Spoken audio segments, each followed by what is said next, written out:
అన్న ప్రకారంగా మేనిఫెస్టో ప్రకారంగా ఇవ్వబడ్డాయి. దాంట్లో ఉన్న టెక్నికల్ తప్పుల వల్ల ఇంకా కొంతమందికి రాలేదు. పోతే ఒక్క నిమిషం ఇది నాయన ఇది రాజకీయాలకు ఒక్క నిమిషం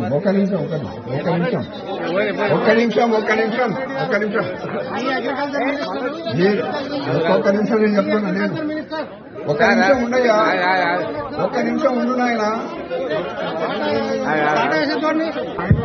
లింగారెడ్డి గారు మీరందరూ ఒక్క నిమిషం. లింగారెడ్డి గారు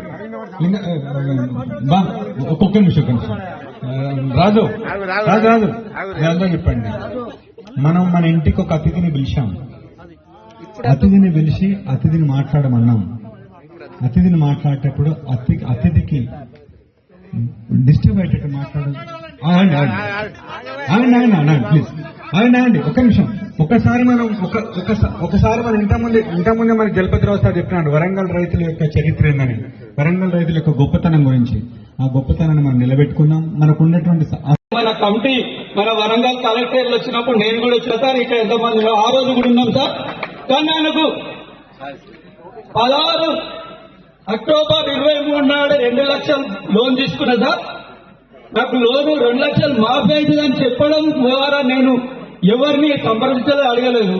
ఆగస్టు 15 నాడు లిస్టులో చూసేవారు నాకు పేరు లేదు సార్.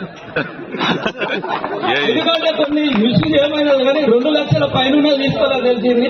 అప్పటికి డిసెంబర్ 9 ప్రకటన వరకు 2781 రూపాయలు డ్యూ ఉన్నది సార్.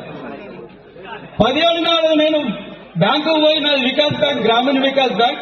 నేను పోయి చేస్తే 18,000 ఉన్నది. ఆ రోజు బిఎం గారు చెప్పిండు 20,000 ఆ దగ్గర ఏ రోజు వస్తుందో నాకు తెలియదు, 20,000 కట్టమన్నాడు. 20,000 కట్టాం సార్.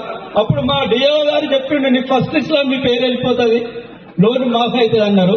కానీ కాలేదు సార్. ఆ దృష్టిలో కొంచెం మీరు రైతాంగా అందరూ చాలా బాధపడుతున్నాం సార్. ఎంతో ఆందోళనతో చెప్తున్నాం సార్.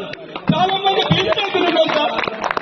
కొన్ని మిస్యూజ్ వల్ల ఎందుకంటే మీకు దృష్టి లేని అందరం రైతులుగా కాకుండా మీ కాలు తీర్చుకోవాల్సి చెప్తున్నాం సార్. మాకు మాఫీ యాదగిరి చాలా మంచి రైతు. యాదగిరి ఒక సొసైటీ పెట్టింది. చుట్టుపక్కల గ్రామాలందరూ కూడా ఒక క్లబ్ ద్వారా ఒక రైతు క్లబ్